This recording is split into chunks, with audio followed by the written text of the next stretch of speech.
BHU में admission हो जाए, जेएनयू में एडमिशन हो जाए, दिल्ली स्कूल ऑफ इकोनॉमिक्स में पढ़ने का मौका मिल जाए, उसके अलावा बिहार पीएससी निकल जाए, यूपी पीसीएस निकल जाए, लेक्चरर बन जाए कहीं पर, यूपीएससी निकल जाए। मैं बहुत सारे स्टूडेंट्स की बात नहीं कर रहा हूं, मैं एक ही स्टूडेंट्स की बात कर रहा हूं, एक ही स्टूडेंट की बात कर रहा हूं जिसने ये सब कुछ क्रैक किया।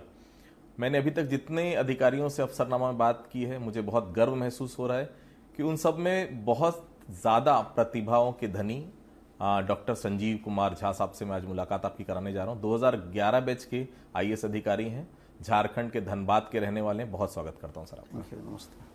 बहुत प्राइड फील हुआ सर आपके बारे में जानकर सर। इतनी डाइवर्सिटी, इतना अचीवमेंट बहुत मुश्किल है सर। और पिता माइनिंग इंजीनियर थे, मैंने सुना सर। धनबाद से ही शुरुआत करते हैं सर। हिंदी मीडियम का वो स्टूडेंट जो धनबाद से, जिसने अपने करियर की शुरुआत की थी। गवर्नमेंट स्कूल के स्टूडेंट रहे हैं हम लोग, और घर में पढ़ाई लिखाई का माहौल था ही। परिवार की इच्छा थी हमेशा कि जितने बच्चे हैं, जो भी हैं, अच्छी पढ़ाई करें, और परिवार का फोकस रहा है एजुकेशन पे। तो जो हमारी शुरुआती जो पढ़ाई हुई गवर्नमेंट, जो higher secondary school, high school, middle school, जो गवर्नमेंट के हैं उसमें भी हिंदी मीडियम की थी। इसीलिए मैं अभी भी इस चीज़ को, जो हमारे शासकीय जो एजुकेशन इंस्टीट्यूशन है उसमें मेरा बहुत भरोसा है।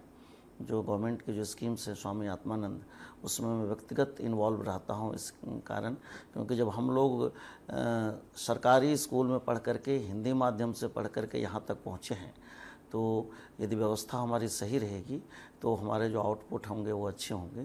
तो वो वहाँ से,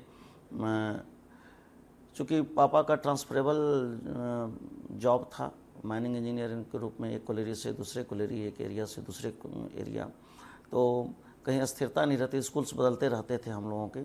लेकिन एक जो डिसिप्लिन और जो इंटेंसिटी, जो रिगर में जो कंटिन्यूटी है, वो कंटिन्यूटी बना रहता था। पापा खुद भी इंटरेस्ट लेते थे, वो खुद अपने समय के बहुत अच्छे स्टूडेंट रहे थे, तो वो इंटरेस्ट लेते थे। और एक डिस्पाइट इस बात के कि ट्रांसफरेबल जॉब है, हर 2 साल 3 साल में ट्रांसफ़र होना है, लेकिन जो हम लोगों के एकेडमिक जो रिगर है उसमें उन्होंने कभी ब्रेक नहीं होने दिया। कहते हैं सर, पीसीएम जब इंसान लेता है, कोई छात्र लेता है, तो उसकी आगे की फील्ड बिल्कुल तय होती है, या तो उसे इंजीनियरिंग में जाना है या इसी फील्ड में आगे बढ़ना है। 11th में आपने भी पीसीएम सब्जेक्ट चूज किया सर। 12th के बाद अचानक आर्ट सब्जेक्ट सर, कुछ खास कारण था सब्जेक्ट बदलने का? हमारे यहाँ साइंस वालों को जो हाई कट ऑफ हैं उनको मिलता है, तो नंबर अच्छे थे तो उस आधार पर मिल गया। लेकिन जो लक्ष्य था, जो एकेडमिक कैरियर, जो प्रोफेशनल कैरियर था, तो एडमिनिस्ट्रेटिव सर्विस था। इसीलिए इकोनॉमिक्स हमारा इक्वली एक अच्छा सब्जेक्ट था जिसमें रुचि थी और इच्छा थी कि उसमें पढ़ाई करूं। तो +2 के बाद फिर इकोनॉमिक्स ऑनर्स के लिए आगे डिसिप्लिन। बीएचयू सर सपना होता है किसी स्टूडेंट का, बनारस हिंदू विश्वविद्यालय से पढ़ना। कैसा रहा जब बीए वहाँ करने के लिए आप पहुँचे थे सर? ये हम लोगों के लिए एक क्वांटम जंप कह सकते हैं कि पटना से +2 करने के बाद और बीएचयू एंट्रेंस के माध्यम से जब वहाँ हुआ, तो एक फीलिंग ये थी कि सेंट्रल यूनिवर्सिटी में पढ़ने जा रहे हैं। तो एक लगा कि अलग प्लेटफॉर्म पर आए हैं। सेंट्रल यूनिवर्सिटी प्रेस्टिजियस और जिसके हिस्टोरिकल अपने लेगेसी है, और जो सब्जेक्ट हम चाह रहे हैं उस सब्जेक्ट में एडमिशन हुआ। एडमिशन के साथ साथ में हॉस्टल भी मिले, और वहाँ पे अलग अलग स्टेट से आए हुए लोग, वहाँ से उन लोगों का इंटरेक्शन हुआ। तो पहली बार लगा कि कॉस्मोपॉलिटन इंस्टीट्यूट है, वहाँ पर हम लोग पढ़ाई कर रहे हैं, और जिस तरह के गोल हम लोगों को अचीव करना है, जिस तरह के जो प्रोफेशनल करियर मैंने सोचा था कि करना है, वो लगा कि सही रास्ते पे जा रहे हैं, और ये गेटवे टू सक्सेस यहाँ से हो सकता है। दिल्ली स्कूल ऑफ इकोनॉमिक्स सपना होता है सर लोगों का कि वहाँ पर एडमिशन मिल जाए। मिला भी आपको, लेकिन आप वहाँ से फिर जेएनयू जाना आपने ज़्यादा उचित समझा सर, क्योंकि कहा जाता है सर कि वहाँ से पढ़ाई करके आप निकले तो नौकरियाँ आपका इंतज़ार करती है, आपको नौकरी का इंतज़ार करने की ज़रूरत नहीं पड़ती। ये एक बहुत ही टर्निंग पॉइंट रहा है एकेडमिक कैरियर में।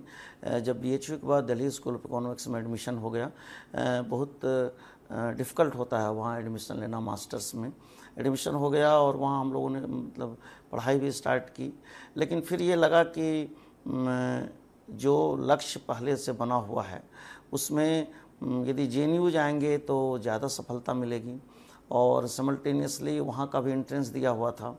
तो पहले दिल्ली स्कूल ऑफ इकोनॉमिक्स के रिजल्ट आए, वहाँ पर पढ़ाई भी स्टार्ट हुई, और बड़े बड़े एकेडमिशियंस वहाँ अपने समय के मशहूर लोग जो जिनको इकोनॉमिस्ट के रूप में हम आप जानते हैं, वो लोग वहाँ पर फैकल्टी में रहे। तो एक ग्लोरी और ऑनर की बात तो थी, लेकिन फिर ये लगा कि सिविल सर्विसेज की तैयारी करनी है, एडमिनिस्ट्रेटिव सर्विस में जाना है, तो बजाय दिल्ली स्कूल ऑफ इकोनॉमिक्स के JNU में यदि एडमिशन हो जाता तो अच्छा रहता।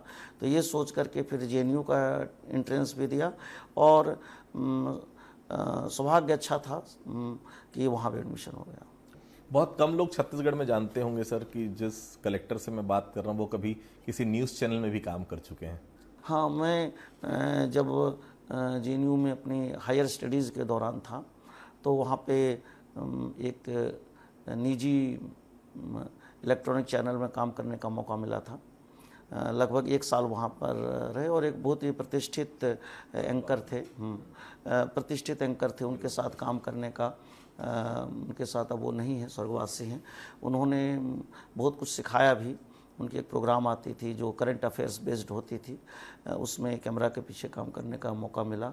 इसके अलावा नेशनल डेली है, इंग्लिश का नेशनल डेली है, उसमें भी काम करने का मौका मिला, और उसमें तो बहुत सारे आर्टिकल्स भी कंट्रीब्यूट किए। ऑप एड एडिटोरियल के सेकंड पेज पे बहुत सारे आर्टिकल्स अभी भी मैं संभाल के रखा हूँ। वो अच्छा लगता था। उसमें एक आर्टिकल के मुझे 600 रुपये मिलते थे। 600 रुपये उस ज़माने में वो, हाँ, वो जब अकाउंट में आता था 600 रुपये तो बहुत अच्छा लगता था कि, और उससे भी अच्छा लगता था जब बाय लाइन में खुद का नाम रहता था।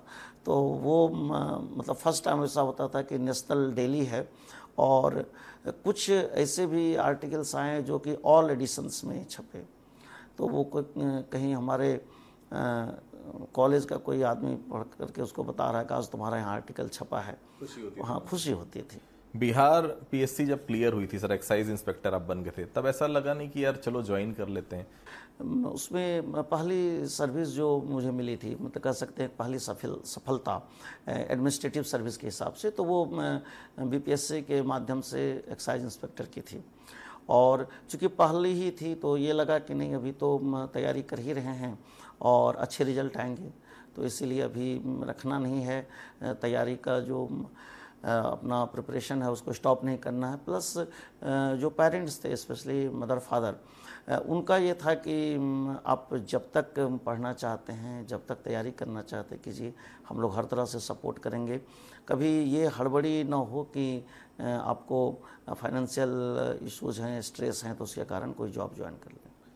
UP PCS भी आपने निकाला सर, 3 बार सिलेक्शन हुआ, नायब तहसीलदार, और उसके अलावा टैक्स ऑफिसर आप रहे, असिस्टेंट कमिश्नर भी आप बने। उसके बाद भी मन नहीं माना कि अभी और आगे करना है?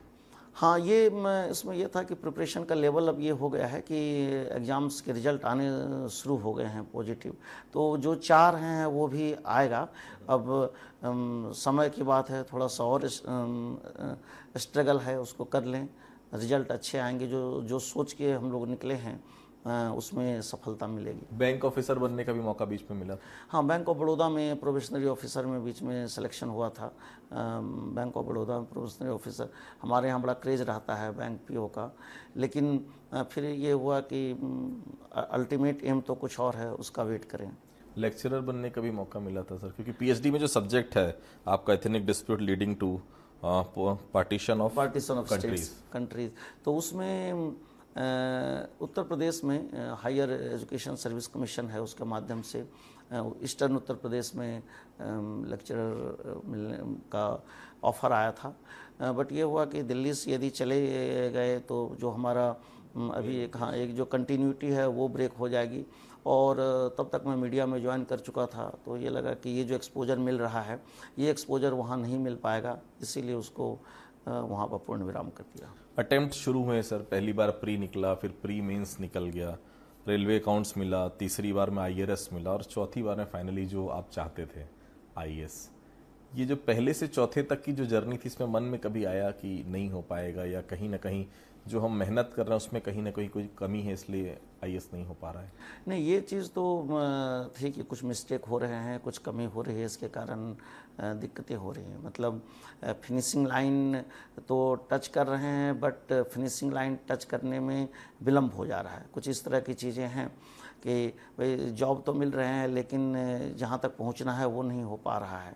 तो हर बार रिव्यू करते थे और मुझे लगता है कि सभी को करना चाहिए। यदि आप क्वालिफाई कर गए हैं और आपको मनवांछित मिल गया, उसके बाद भी रिव्यू करना चाहिए, लेकिन ज़्यादा रिव्यू तब करना चाहिए जब आप फेल होते हैं, तब रिव्यू करना चाहिए कि कौन से कारण हैं जिसके कारण आप वहाँ नहीं पहुँच पाए।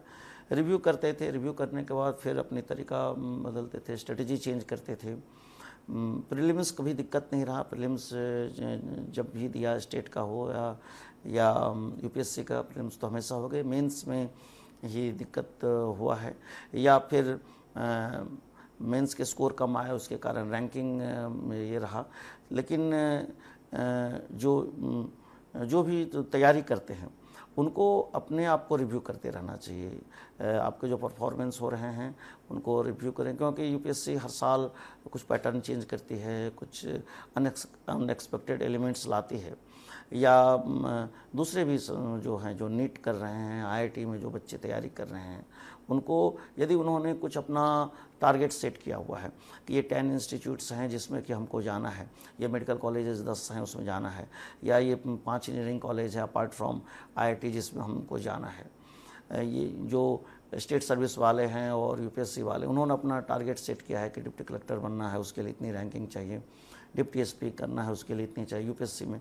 तो उनको अपने टारगेट्स तो फिक्स हैं, टारगेट कांस्टेंट हैं, लेकिन स्ट्रेटजी को बीच बीच में रिवाइज करना पड़ेगा। और वो रिलेटिव है, मतलब हम तैयारी कर रहे हैं, आप भी तैयारी कर रहे हैं, और भी लोग तैयारी कर रहे हैं, लाखों लोग, तो उन सब के बीच में अपने को आगे गोल पोस्ट तक पहुंचना है।